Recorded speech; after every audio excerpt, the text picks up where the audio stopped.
पालिकेचे नूतन महापौर विनायक कोंडल यांचा सोलापूर श्रमिक पत्रकार संघाच्या वतीने सत्कार करण्यात आला।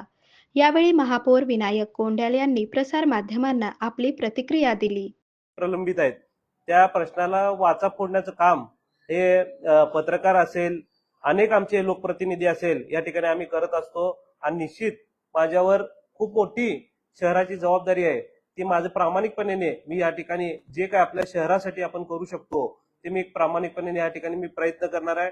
आणि आपल्याला माहिती आहे अनेक प्रश्न असतील या ठिकाणी, उद्यानाचे विषय आहेत, आपल्या अनेक सोलापूर शहरामध्ये जे उद्यान आहेत, उद्याने ओस पडलेले आहेत, त्या उद्यानाचा विषय आहे।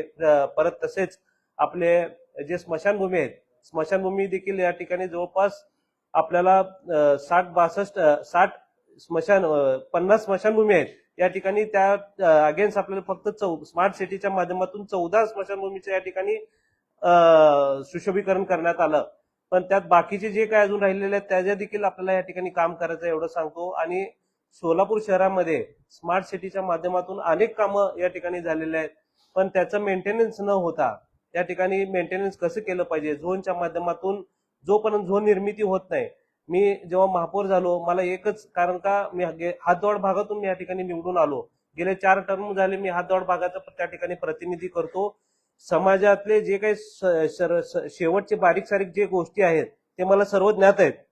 आपला सोलापूर शहर, सुंदर सोलापूर शहर आपल्याला जर करायचं असेल तर झोन निर्मिती होणं हे गरजेचं होतं। म्हणून एकच झोन, जवळपास एक प्रभाग 4 झोन मध्ये वाटला गेला होता। त्या ठिकाणी मी जास्त काही न बोलता कामावर भर कसं देता येईल म्हणून या ठिकाणी आम्ही झोनवर या ठिकाणी प्रेशराईज करून सोलापूर शहरातले पहिला झोन सक्षमीकरण या ठिकाणी केलं। आणि झोन सक्षमीकरण करून एक प्रभाग एक झोन अशा पद्धतीने कामाची वाटचाल त्या ठिकाणी चालू केली। आणि आता निश्चित आपले जेवढे काही कामं सोलापूर सिटीच्या माध्यमातून, स्मार्ट सिटीच्या माध्यमातून या ठिकाणी झालेलं आहे, त्याचं मेंटेनन्स असेल, त्याचं स्वच्छता असेल, आज धुळीचं प्रमाण आपल्या सोलापूर शहरामध्ये जास्ती प्रमाणात आहे, त्याचा विषय असेल, डिवायडर मध्ये आज आपल्याला बघतो सोलापूर सुंदर सोलापूर, स्वच्छ सोलापूर आपण म्हणतो, पण अनेक डिवायडर मध्ये या ठिकाणी झाडं आपण मध्यंतरी लावलेले होते तेही देखील या ठिकाणी नसल्यासारखे आहेत। तर कुणाला आपण संस्थेला या ठिकाणी काय टॅक्स बेनिफिट देऊन शास्ती फी असेल, शास्ती फीच्या माध्यमातून आपण शास्ती फी दरवर्षी 50% माफ करतो, तर शास्ती फी 100% माफ करू, पण तुम्ही हे झाडं जगवा म्हणून आपण त्या संस्थेला जर दिलं तर निश्चित आपलं सोलापूर सुंदर या ठिकाणी दिसेल असं मला वाटतं। अनेक प्रश्न आहेत, अनेक धुळीचा विषय आहे, अनेक प्रश्न या ठिकाणी आमच्या समोर आहेत। आणि पाण्याचा विषय आहे, पाण्याचं देखील आज आपल्याला माहिती आहे गेले 8-9 वर्षापासून आपल्याला या ठिकाणी पाणी जवळपास 3 दिवसाड 4 दिवसाड काही भागामध्ये मिळतं। तर मी हातदोड भागातून निवडून आल्यास ना कारणाने मला पाण्याची जाण, लोकांना पाणी वेळेत आणि व्यवस्थित मिळालं पाहिजे हे अतिशय म्हणजे लोकांचं या ठिकाणी पाणी व्यवस्थित यायला पाहिजे अशी मागणी असते।